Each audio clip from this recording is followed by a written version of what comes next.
Hello and thanks for joining the midweek edition of Journalist Hangout. I'm Ayodele Ozubakun. In the next 86 days, Nigerians will vote in another election to choose leaders, and as that all-important poll draws closer, we ask, what is your voting status? Do you have a PVC? Have you gotten yours? Today on the program, Presidency says Buhari will rather lose than rig the 2019 elections, as former President Jonathan blames Obama, former PDP governors for 2015 loss. Obasanjo warns against handover of Nigeria to thieves, hooligans, and later on the show, Army kills 20, arrests 21 bandits in Zamfara as Boko Haram kills 9 farmers, abduct 12 in latest attack. I'll be hanging out with Charles Ideho, Sam Ibemere, and Afolabi Akinola. So if you are ready, let the hangout start now.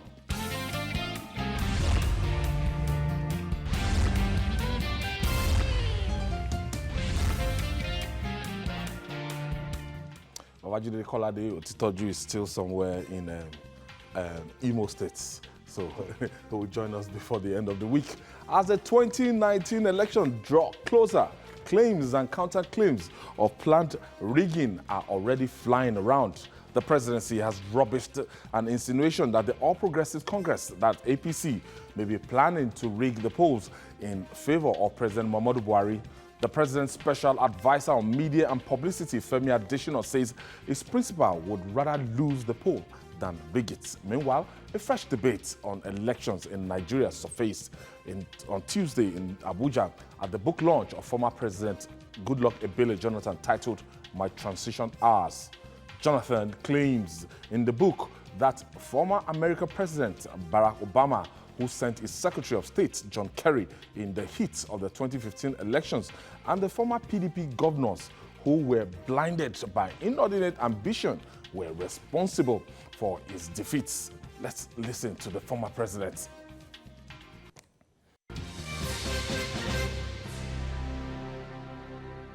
Issue of Boko Haram and Chibok girls.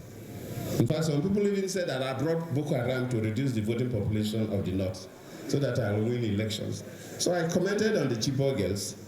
Also the fuel subsidy that was really used by of course, politicians must exploit opportunities. So I don't blame them, even if maybe it's myself, probably I'll do the same thing. For all the countries I've gone to observe elections, ordinary inducement of the electorate is criminalized, and people don't do it. But here in Nigeria, we take inducing electorate as a part of the electoral process. What I mean by inducing the electorate is that during campaigns, we baggage rice, salt, with the photograph of the candidates, the logo of the parties, and distribute to people. That is wrong by all international standards. I did not know until I got involved in observing election. Former President Ebele Jonathan shaking that table there. And let's put this in perspective, gentlemen. First of all, the federal government through Femi Adesina actually says it will rather lose that election than to rig it. And President Muhammadu Buhari has expressed his respect for Goodluck Ebele Jonathan for actually making that famous 5:45 call on that Tuesday before Atahiru Jega actually reeled out the result of the election. Do you see President Muhammadu Buhari following the path that Goodluck Jonathan followed in 2015? These are interesting and exciting times.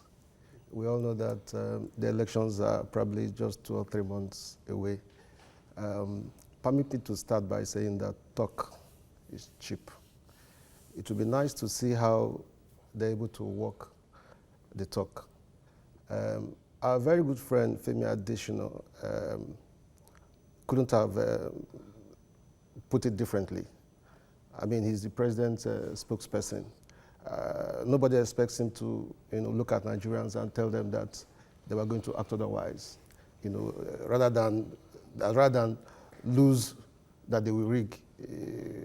He'll be too stupid, too silly, to say that. So, like I said, these are interesting times.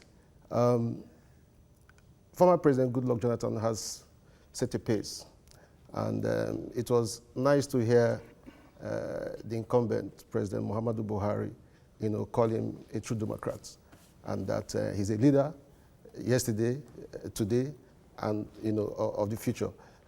It shows some kind of accommodating spirit. But what Nigerians are interested in is, can we sustain this march, that we have started, the democratic march, where a loser will be honest enough to accept defeat. For Mr. President, there are lots of concerns, and those concerns have been voiced by very notable Nigerians. Speaking a couple of days back, Agbakuba expressed fears, as to whether, exactly. As to whether Mr. President, going by his body language and that of his, the ruling party, the All Progressive Congress, if he doubts if, they be willing, and ready to relinquish power if, they lose the elections.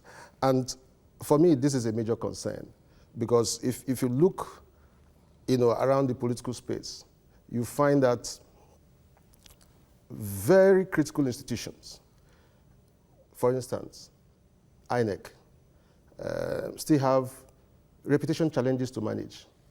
There are concerns as to whether that institution is indeed, independent. Let me pause Sam there. Okay. Sam, just hold your gunfire and allow Afolabi to fire his own first sabo.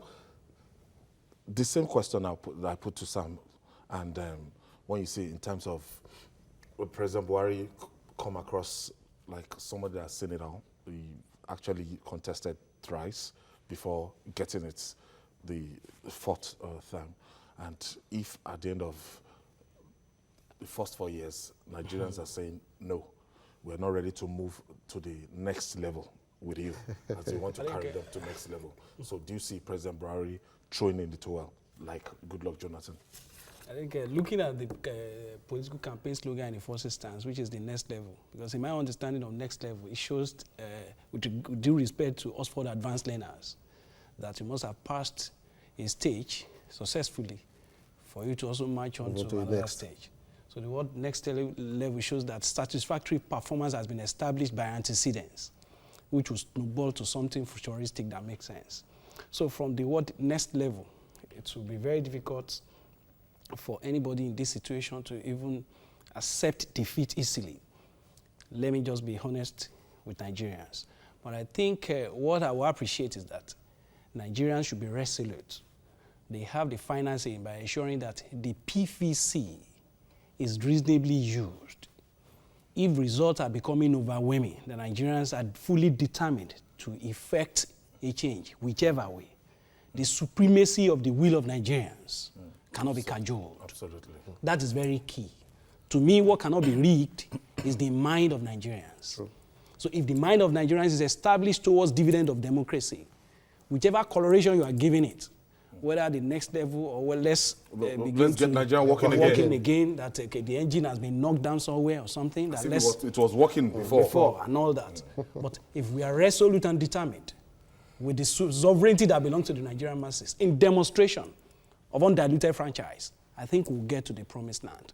But let me be honest with you, because accepting defeat might even be difficult, because it's the sense that it will assume, because let me put it straight. There are a lot of court rulings that have been made in the past, even with regard to Dasuki. There are so many people that feel aggrieved at the moment, that if the table turns round, the era of vindictive, administrative, political machination might even be put in place. Okay, so let me allow Charles. Charles, let me put the same question to you. Yeah. Well, for me, I think I really don't have any problem with this president accepting the outcome of any election, the elections that are upon us. Let's even go back to Babangida, for instance. Babangida, according to him, was willing to accept the outcome of the June 12 presidential election, which Abiola won. Now that we've come up with the issue of accepting June 12 as the real date. But he said the powers within him were the ones who compelled him Story. to have the elections in Nord. That's Nord, number one. That's the military government. That's the Then military. let's fast forward. Let's fast forward. Yeah. In his book also, you also heard from Jonathan yesterday. There were also powers within him. He mentioned names. I mean, he mentioned names. I'm not going to repeat those names now. People can go look for it. That also said he should not. For that book, man. It's going to be better I anyway. know I've had to call all my bookstores in Lagos this morning. They were telling me, no, wait till next week, wait till next week. He had no problem accepting the defeat. But he said there were powers around him who said no, CNC do not. But he said no. He already said before then that no, that his ambition is not what the blood of anybody. So he cannot now turn around to now begin to say no, he wants to start fighting. He said, I mean, he mentioned a lot of highly placed people around both the kitchen cabinet members and the other cabinet members. They said it. So let's also fast forward again to President Buhari. I don't have problem with him accepting defeat if it does turn out that way. But again, you also heard what Afolabi said. People around, take a look at even the assistant said about the disobedience to court ruling and so on. But I see this president as being honorable. I see this president as being someone who wants to maintain and sustain what has already been bettered in this country for. That is smooth transition from one regime to the next. Whether it's from the same, exactly. And so he knows that. But even as we speak now, he's not going to tell you he's going to lose anyway. But we're saying we're just conjecturing. We're just conjecturing. Yeah. In case it happens that way, I see him as somebody who will honorably accept to relinquish power and then congratulate him, because, as I said, the president has been set, and this president needs to be sustained, needs to be maintained, also needs to be improved upon. I see him as someone who will do that, irrespective of whoever is going to be around him, whether they're going to hold the gun to his head, as Babangida said that time. But I see we've already had something, a template that we're going to have to maintain, and I also see we're going to sustain that. Sam, I've had to cover election in, outside the country, especially most of these African countries. And I've had to meet President Jonathan on the field, working for the monitors. Yes, ECOWAS and the African Union. And I saw him inspecting. What he said right now, was almost the same scenario that played out in our neighboring Ghana. And we did it in Mali, we did it in Zambia, we did it in Dakar, Senegal, we did it in, South Africa. And over again, at any point in time, we discovered that the variables that play out in those countries are far, far, far different from what obtains here. It says something that is instructive.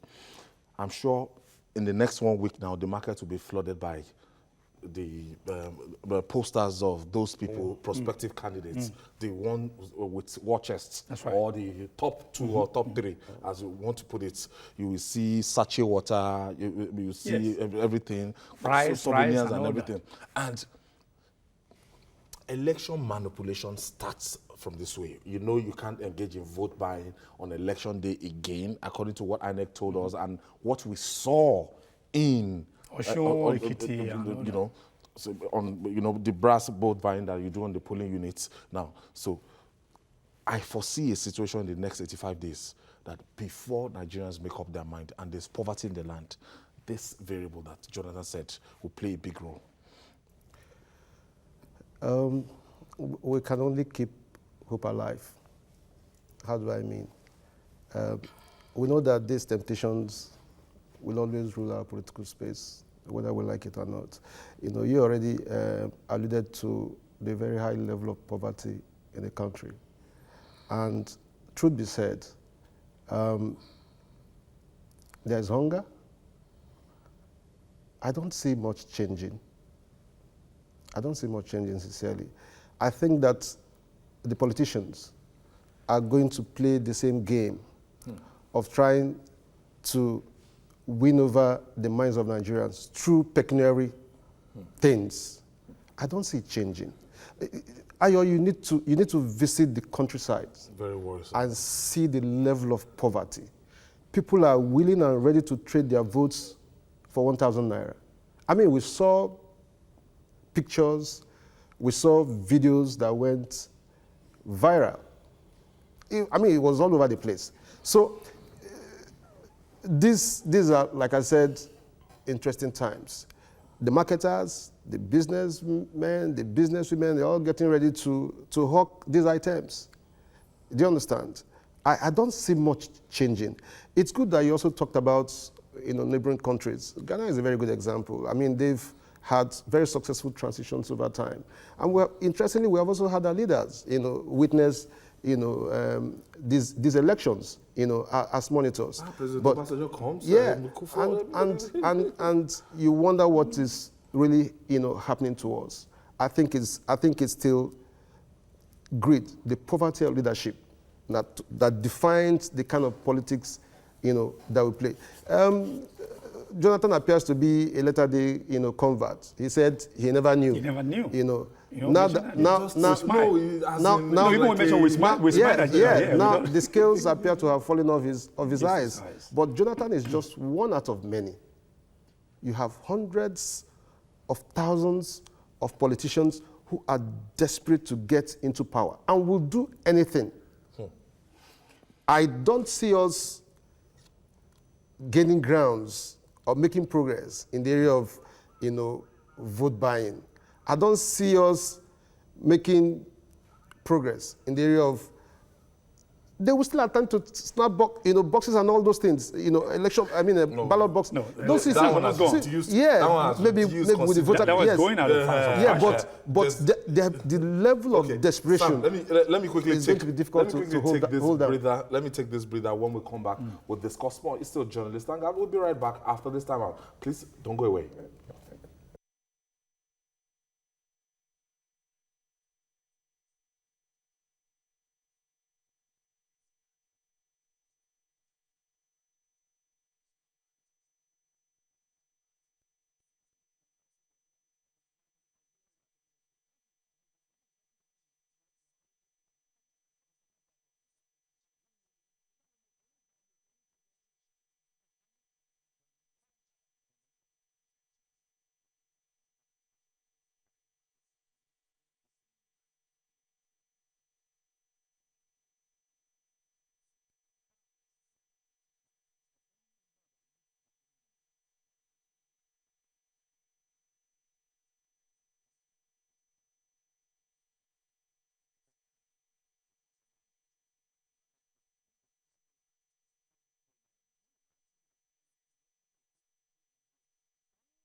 Welcome back. If you're just joining us, you're right on time for your favorite program, Journalist Hangouts. And we're looking at the international conspiracy, as alleged by former President Goodluck Ebele Jonathan. I've had to read Bolaji Abdullah's book, On a Platter of Gold, and I saw that angle and the way, the kind of intimidation and everything, if you call that, going by what was documented in Bolaji Abdullah's book. I've not read Jonathan's book. Now, this international dimension, what's up? Why will Barack Obama working, you know, want to determine who becomes or who stays as the president of Nigeria. I think what we need to establish clearly is that the level of, you know, bloodshed at that point in time in the history of Nigeria was to a very large extent monumental. You understand? So in the international community, we're looking at the Nigerian situation then as if the government in power was not even in charge. Yeah. The sanctity of human lives cannot be compromised by any reasonable international community. Although even before now, you know that the reportorial skills of international community to African affairs in the past, even up to now, has always been very funny in terms of presentation. Even if you have someone that has achieved so far over there, that have done something very fantastic as far as invention is concerned, they hardly make such pronouncement international. So the angle of the reportorial skills to what is happening in Nigeria from time has been funny. But I think the body language of Barack Obama throughout his regime has not been favorable to the power that be at that point in time. I'm not sure he has even found. I think there was a time he came to Ghana or something. Did he visit Nigeria? Nigeria is described by so many people in terms of geography and in terms of intellect as the giant of Africa. That's a market as well. As the giant of Africa. So if you, as a president of that great country, found it very difficult to visit a country that makes sense as the giant of Africa itself, and you visit a neighboring country, and that shows that in 8 years. In 8 years, he has no regard for anything Nigeria in the first. In fact, it has nothing to do with Jonathan per se. I think it's about the country in totality. Leadership, so although leadership as well. Something you are not looking at. No. Sorry, follow me. There's something you are not looking at. That's just an integral part of the probable reasons why he had to do what he did about the issue of international conspiracy. You must also remember that there was the issue of the anti-gay law, okay, that was quickly signed into the anti-gay bill that was quickly signed into law, because you understand they were also talked that there were heavy influence coming from abroad, especially the US, that he should not sign that bill into law. But he did that. He said, look, this is our culture, this is our tradition forbids that, our culture forbids that. So, and that, because he signed it, it's also part of why he also caught that what do they call it? There's something they call it international relations, where we have exactly. Yeah. So that's why he had a problem. And the leadership aspect of it is as I say, is one. The other one, which I feel is heavier, is exactly that issue of culture and the tradition. Where exactly that even the whole world, in quote, the whole world was seemed to have been going towards the issue of being very friendly to gay and the LGBT. What do you call them? They are not seeing Nigeria. They want to do certain things. America wants to embrace us. We are now saying no. Something that is very uppermost in them. And Obama is going about preaching that gospel of accept the gay, their rights and so on. And then here's Nigeria. Here's the Nigerian country, and then the president, who also wasn't too popular amongst them. They now signed it into law. Then he caught that problem with Obama. I mean, it's very glaring. Now that, of course, was at the heart of that conspiracy. I think I agree. To an extent, again, on the platform, we also talked about, even Marines being somewhere around. Yes, exactly. And President Jonathan was aware of the fact that they had Marines just locking behind. They had to tell him to come back from Otweke that election day, to come back to the villa, to put General Abdul-Salam, to put Martin Tuka, all this permutation. I believe that we have 100% right to choose who becomes our president. True. It should not be at the whim or caprice of the international community. I think there's one thing I want to raise earlier before, so that he can make his constant. The postponement of the election initially raised a concern for the international community. They were looking at it from the angle of, are you sure this election will hold? They didn't want to listen to it. So the postponement of that election was a very big issue. And again, at that point in time, the insurgency in Nigeria at that time was overwhelming. So the postponement, there are a lot of politics behind. So the postponement was to an international. So everything worked against him. Ordinarily, even most Nigerians even the opposition party at that point in time felt, look, this postponement was for some reasons that are not too clear to us. They alleged. They alleged then that why should you postpone election like this? That means you have something behind the camera. Yeah, for me, there are two sides to it. We've dealt with one of it, which is that there are several angles to it, which is some of the reasons that have already been, talked about. But one thing I would like for us to appreciate is that Nigeria is a member of the international community. Yes. We should also, not forget that the U.S. sees itself as a global policeman, and wherever they have their interests and their officials, they're almost acting like spies, So I think that the other reason that we could add to this is that a lot of reports, got back to that country, and it will seem to them from the reports that were, gathered, that the incumbent then, President Goodluck Jonathan, appeared to have lost the moral right, to continue to govern. And yes, and remember, America is essentially driven by values. We must appreciate that. Yes. Very important. Once they think that you are you're distancing yourself from globally accepted standards, they begin to track you. That's just the truth. America would do it anywhere, all over the world. CIA, yes, basically, But the other side to the argument for me would be, how can one man blame everybody and not himself? He appears to have pointed fingers at everybody without, to some extent, wanting to take responsibility.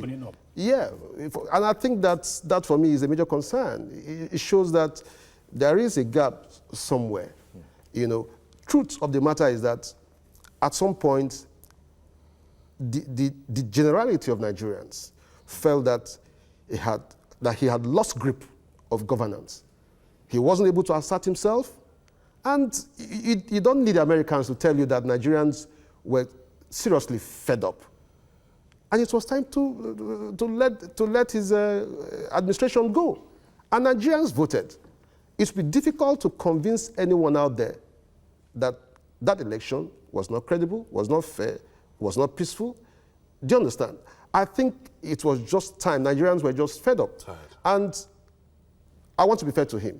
Yes, he did probably what many other African leaders wouldn't do by welcoming the results and all that. But he must accept that as a leader, he has to take responsibility for whatever has happened. Sam, do you know I chuckle? Yeah. You know I chuckle. Now, the thing is very simple. Somebody who wants to warm himself back to the minds of everybody, he doesn't go blaming himself. And then even in narrative, in literature, in narrative, there's the first point, there's the first point of view, and then you also have the omniscient point of view. Yeah. So when you're telling your story from the omniscient point of view, you don't want to admit.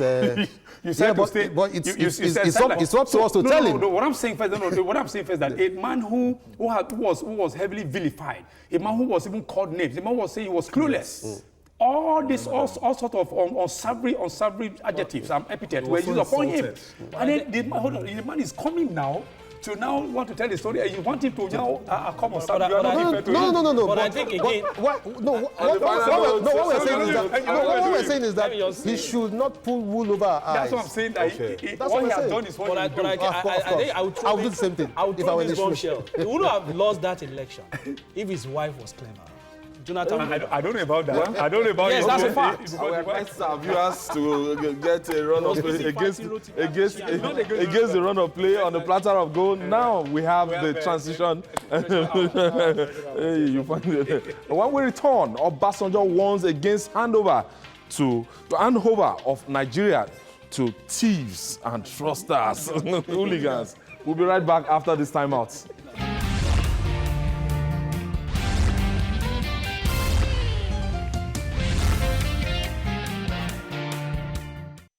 This is Journalist Hangout. We are reaching you live from Television Continental here in Lagos, Nigeria. Former President Olusegun Obasanjo has remained a major headline grabber, especially on issues of national importance. As the country prepares for another electoral process to usher in new leaders in 2019, Obasanjo has handed citizens another admonition. While chairing the book presentation of former President Goodluck Ebele Jonathan in Abuja on Tuesday, Obasanjo warned Nigerians not to hand over the country to thieves and hooligans. Let's hear Olusegun Obasanjo.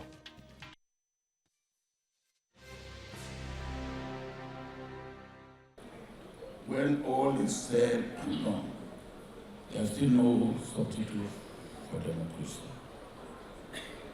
It fosters peace and not conflict and violence.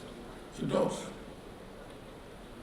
It builds and does not destroy. It does. It unifies rather than divide. It does. And all these can only happen if democracy is found as an instrument in the hands of Democrats. If it is in the hand of those that are called hips, hooligans in politics, it can be a dangerous weapon. So we must avoid hooligans to have access to this beautiful weapon because they can abuse it and misuse it. General Dr. Matthew Chief Aremu Okikiola Olusegun Obasanjo. Wow. What do you make of this, Sam? Yeah, anyone who knows former President Olusegun Obasanjo shouldn't be surprised, that he spoke the way he did at that event.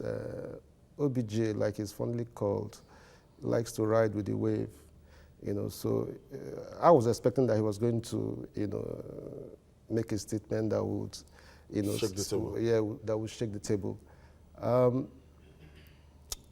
I think that we need to put Obasanjo's statement in context.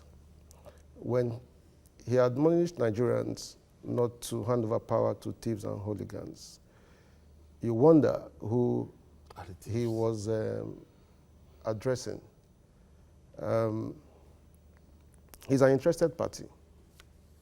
All of us know that he has come out very openly to say that he was in support of a certain political group. I don't remember the name, ZADC or whatever. ADC. So you wonder if he wasn't speaking to the major political parties that we already know. That's the PDP, the APC, and all that. And all of us remember his altercation with the man who is now the PDP presidential candidate. So we'll leave that to Nigerians to try to piece together whether he was addressing, and let me be bold, President Muhammadu Buhari or Atiku Abubakar. Because I wanted to say that. Even though he didn't mention names. But again, you want to ask yourself, since he didn't mention names, he leaves us with ample room to define for ourselves who these hooligans are. Hooligans and who the thieves will be. Charles, wait for your turn. Charles, wait for your turn. Wait for your turn. Please. Yeah, so since he has left that gap, and this I'm speaking for myself, I think hooligans and thieves here will refer, in my view, to those who within our march towards democracy have refused to allow rule of law to operate. Those who have tried to tamper with our collective patrimony. Those who have, by their actions or inactions, tampered with our budget in a manner that... Let me pause you there, Sam. Okay, Afolabi, we should not hand over power to thieves and hooligans. And immediately I got that thought yesterday, and two things came to my head. It might be a straight contest between the PDP and the APC, and this is President Buhari here, this is Atiku Abubakar here, and I don't know, none of the candidates fits in as hooligans. Let me just, first of all, from my own perspective. What about the thieves? Does it fit in? I'm not sure that any court in the land has He convicted any of these candidates. There's Any court in Nigeria today has not convicted Atiku Abubakar or Muhammadu Buhari. I think from the speech of Mr. President, in most cases, I always want to make Mr. sense. President X. I mean, ex-president. I always want to make sense out of whatever he says. Going by the nomination form and election fund so far, at least for you to be a candidate in Nigeria, the processes and all that, it is very difficult, if not by God's grace, to have a candidate that will emerge at the end of the day that will not even be reverted to something else. Because for you to contest in Nigeria, it takes a whole lot. It wasn't during the time of the late Chief Obafemi Awolowo where a party has to, in fact, ensure that they take care of everything for you. So that it won't leave. A poor man can emerge. A poor man can emerge. Additional emerge, BC Akonde emerged in 1999. And they were not rich people. So if institutional processes and procedures do not really support this argument of somebody coming to power with a level, with not much, but something very intellectual to offer, so that this dividend of democracy can be established, then that thing begs for an answer. So, in my understanding, he was not referring to politicians. Rather, he was referring to electorate, because you have a choice to make. If we are looking... He said we should not hand over power. Our attention is not to whom the advice was meant, but about the people who in a democratic process, for you to even hand over in the first instance, election must have hold. There are stages. And the major factor that decides who emerge at the end of the day in any election is the electorate. True. That is by fact. Still on track. So it's by electorate. So if we decide reasonably by ensuring that we vote for ideas, not for pocket. Because take, for instance, we were talking about stomach infrastructure. If you have to collect so many bags of rice and all that before the election and all that, so whatever you get as a result of that at the end of the day, man is the architect of his own destiny. So let me allow Charles break down this riddle, because to me it's still a riddle. It's becoming more confusing. It is. Sam got his own, and Afolabi put his own perspective. What is your own perspective? Well, for instance, I want to use what is called, in school we're taught text linguistics, where we used to analyze words. What do they mean and so on. When you look at what he said not to hand over powers to thieves in plural, to hooligans in plural. So which means that's a collective thing that he's talking about. Don't hand over this process to a group of people. So that now takes off the focus from individuals. Exactly what Sam was trying to allude to. So then who might these thieves be? Who might these hooligans be? Number one, there are people who fight unnecessarily during plenary. I mean, can people who are of gentlemanly character fight and throw chairs? So they fit into not with ideas, not with ideas, but blows. That's number one. Number two, then when you have been given money, which you signed for as constituency project, you are supposed to cite projects in your constituencies for the benefit of the people, and you don't do it. What have you done? You have stolen the people's patrimony. Who is that person? That person is a thief. It's not their responsibility. No, but of course, they were giving the money for they weren't giving that hold money. on. Charles, we should not mislead. We're not misleading. We cannot mislead our viewers. Hold on, we're not. The way it is today, Charles, listen to me. The way it is today, they don't have access to that money. Good. What I'm saying is about that. Also, it seems. Thank you, sir. It's not as if they give them that money. That's what I'm saying. The executive implements that project. Then you also look at The issue of projects. The project that have been initiated. At the end of the day, the project is not executed. Meanwhile, monies have been. What do you call that kind of person?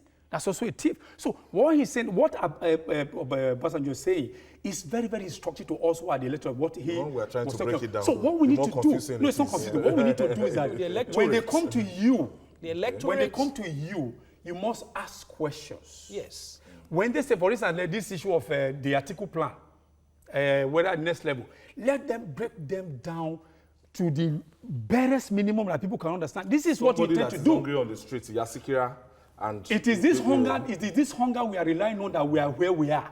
A time, look, if we talk, we are being hungry. Bring down the next level to. It has to exactly so that when you are surrendering your mandate to that person, it is now based on the conviction that he will do it, not because of just a paper value. Okay. So when Obasanjo talk about hooligans and thieves, they are within the system. It may not be one person, as I said, whether I use text linguistics. I think it's an institutional. It's an institutional instruction. Exactly. Okay, I think we have a first caller. Abbas is calling from Lagos. Many thanks for joining us.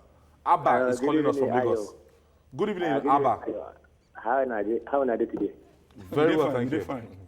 What about Babajide? You traveled today? Babajide is in Imo State, so he's coming back. Right, thank you very much. See, what is, our former president is he is saying, they open our eyes, because what in the man is saying, if you look inside the matter, that's the truth. We like him, we don't like him, that's the truth. Because if you look, everybody they fight for in pocket. If they hear somebody today, they tell Nigeria and say, this is not good, by tomorrow they change their mind. So everybody they fight for pocket. We can open our eyes. Thank you very much. Thank you for that contribution, Abba. And Sam, Yes. when Olusegun Obasanjo is a controversial figure, Yes. and the more you look, He manages to steal the headlines. you know, so he's at it again, and I'm going to be waiting for the next 80-something days to see How things play. where it's But we should remember gravitating that to, be able to remember decode. he's an interested party. Just no. How is that? The last time I checked, he's not a member. of He's PDP supposed to again. be.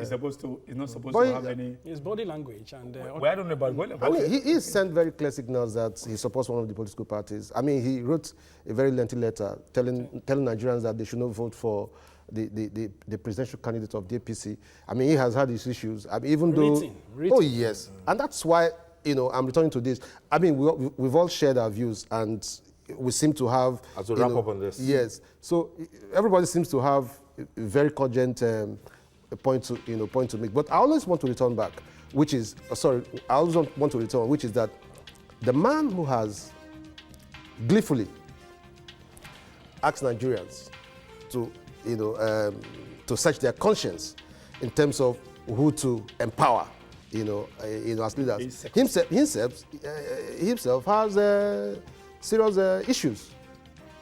On what grounds? I mean, he was there for 8 years as a civilian. He didn't know that. As a journalist. So the scales have also fallen. So sometimes you wonder if this is not mere grant standing, because he wants to take advantage of the political space that has been ordered. But he is another statement. Yeah, so but we welcome his. My argument is that the Kamas is a German socialist thinker. He says the state is an instrument of the ruling class. That is the basic understanding of the permutation of ground. There are how many people voted on June 12th? How many people annulled it? So those who decide the fate of the majority are always in the minority. But what is sacrosanct and what is very important is that Nigerians this time around, I mean the lowest echelon, should know that the permanent voters card is their own weapon. They should use it. For me, I think we need to look at is rather to go hungry now and get the system right, than allow the system to continue and then the hunger will persist. I mean, in Delta State during the PDP primary, there were some candidates that gave money to with the people who what's it called that they call the people and delegates. But what did they do? The delegate took the money and voted for. So they also say, okay, those people who didn't vote, they must fund their money. But of course, they were assigned. So that's the way. If you must accept money if you must, and therefore vote your conscience. I think we must even just oppose fasting and hunger. We can fast now so that we will not remain hunger. Okay, exactly. That's exactly. Okay. So let's fast now. We have to leave it there, gentlemen. It's a case of mixed fortunes for Nigeria in the fight against Boko Haram insurgency and banditry. In a clampdown operation by troops of Operation Sharadaji, the Nigerian army killed 20 bandits who have been terrorizing Zamfara State. Acting Director of Defense Information, Brigadier General John Agim, who briefed journalists in Gusau, also confirmed that troops arrested 21 suspects. But in Borno, Boko Haram terrorists attacked Mamananti village again, barely a week after it invaded the community. The latest incident occurred on Monday when the insurgents stormed the village and opened fire as farmers as they walked, killing 9 and kidnapping 12. When are we going to stop the menace of these bandits? It's quite sad. We thought it actually went down. But again, you must also look at, we have the elections upon us. And then you must also look at the season to also use as a bargaining chip. Because when things like this are happening, it will make the government to also want to up its game. But we are hoping that the efforts that the military have put in place, especially when this Sharon Daji, and then they've also collaborated with about 8,500 or so civilian JTF, they've been able to recover about close to 3,000 different species of animals, which they recover from those who, these cattle rustlers and animal rustlers. They've been able to also free some people who were kidnapped and so on, and then recovered what they call sophisticated weapons that are not even in the hands of the police. So what we are looking for is that we are hoping that the authorities will up their game. What they have started doing, they should continue to sustain it, because as the elections, as I said, elections are upon us. The fear of whether people can queue up behind whoever candidate vote without fear is also there, which of course we said earlier, which was part of why the outgoing government postponed the election for about two weeks because of because of that issue of Northeast and so on. So we really have to look at it, because what we are having is quite frightening. And you are fighting Boko Haram here, you are fighting armed banditry, you are fighting cattle rustling, you are fighting. There are battles from all fronts. So with the community as it is almost overwhelmed. So, but I just hope that what Sharon Daji is doing over there will be sustained. Whatever they need to make sure that they put this in out of the way should be given to them.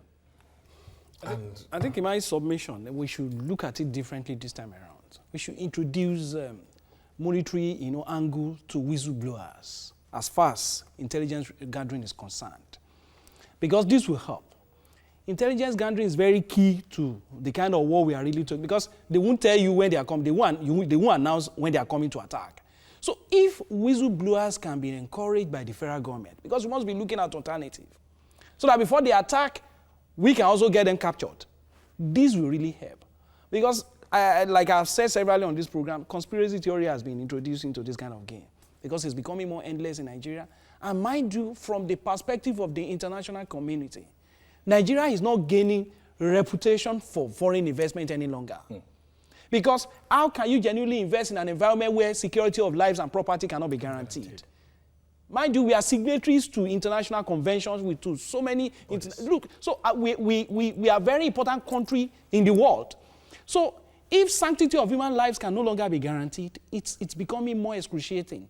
I think introducing monetary factor into whistle blowing, because let me be honest with you, the Boko Haram members and majority of those people that live in those communities speak virtually the same language. Sometimes language is very key. They speak virtually the same language. The Boko Harams and those people that are residing in those environments can speak language of intelligence as far as security issue is concerned. So that at least if there is no military advantage to whatever I'm going to provide as information. Because I'm sure there are some people that have access to information about when they are coming to attack and where they are going to attack. And they're making money from it. Obviously. And they're making money from it. So government should look into a different dimension entirely to ensure that this lasting solution is provided. It's not only enough to equip our military people. It's not only enough. Equipping, full equipment is good. But I think mental capacity to understand, not to even underestimate the power of intelligence gathering from local people, from people that are staying there, in providing information will give us a result to this. Nigerian military should take note of this, and it will help us. Sam? Yeah, I think that one interesting thing that has come out of the Zamfara environment is that the government has been able to establish that in Zamfara it's a pure case of criminality. and the progress we have made there is one that every Nigerian wants to, welcome and encourage. But Zamfara is just one. The reports out there say that attacks in other parts of the Northeast, especially Borno, has spiked since July. You talked about the Monday incident, but there was one on Sunday, last Sunday. The attack in, is it Metele? Was killed. Yes. Lieutenant Colonel. Yes. And then there was another one in Maniok. So, and the disturbing trend is that these insurgents are beginning to take on entire battalions, military formations, and that should worry us. And we know the number of soldiers that make up a battalion. You're looking at between 600 and 800, and the people moving. He talked about intelligence. The reports also said that we had people who witnessed the incidents said there were about 20 trucks loaded of insurgents, and then you ask yourself, where did they come from? How did they move and all that? To the extent that they were able to overrun a military location, scattered away four armored tanks, nobody saw them coming. Killed, GSM is operational in that area. Killed the the commander. Not just, it just tells you. And the figures are not, we are not being told. Angle. Yeah, we're not being told all the entire figures. The army says 9 or 19, but we had over 44. Same station was attacked October, and 18 persons were reported. 18 soldiers were reported killed. So between October and November 18, that's last Sunday, you're talking about over 70. And that's the conservative figure. Soldiers killed. And ammunition scattered away. So he talked about intelligence. That is very important. The military authorities will have to continue to work harder in that area. I just can't understand, even as a layman, why you could have that size of movement. And then they drive for kilometers and nobody uninterrupted. So it's important. He also talked about the impact of this on the economy. It's not just about the war, the protracted war that is going on. The world is watching. Recently, we heard about the UK official who was said to have written and advising the rest of the global community to be very careful about their investments here. So you have a case of divestment and all that. So the government has a challenge on its hand. And I think that the war has to be taken very far and fought to a logical conclusion. Is that the issue of food security is also going to be negligibly impacted, because if you kill 9 farmers, assuming these 9 farmers are farmers who are, what I'm saying is that they have vast expanse of land and then they're able to feed it. Most of the food we get them over there. So food security is also there, that even in the next harvest season, what are we going to be looking at? So if we begin to have this issue of insecurity along the farmlands and so on, and people are no longer encouraged and no longer motivated to go to farms, when down south here you have the issue of people being kidnapped from their hunger will be staring us in the face. Then we are faced with hunger. So that's why I said that whatever gains we may be having now, we should be sustained, and then also we also have to up their game, so that we also have to live in an environment of safety. Okay. I think finally Nigerians must engage those who are coming to govern them in terms of asking questions on ways and manner in which we are going to address insurgency problem in Nigeria. Because either you like it or not, that's very key to foreign investment. And that is very key to the definition of the corporate coexistence of Nigeria. Okay, we have to leave it there, that's gentlemen. Just my own submission. Thank you, Charles Dell. I want to thank you. Thank you. Okay. And my good friend, Sam. Thank you. Thank you. And that's our offering today. And that's it on Journalist Hangout. Join us tomorrow for another interesting episode of the program. You can also watch Journalist Hangout on our other platforms showing on the screen. We are also live on YouTube, youtube.com/TVC News Nigeria. Our feedback channel is Journalist Hangout at tvcnews.tv. I'm Ayodele Ozubakun. Bye for now, and God bless Nigeria.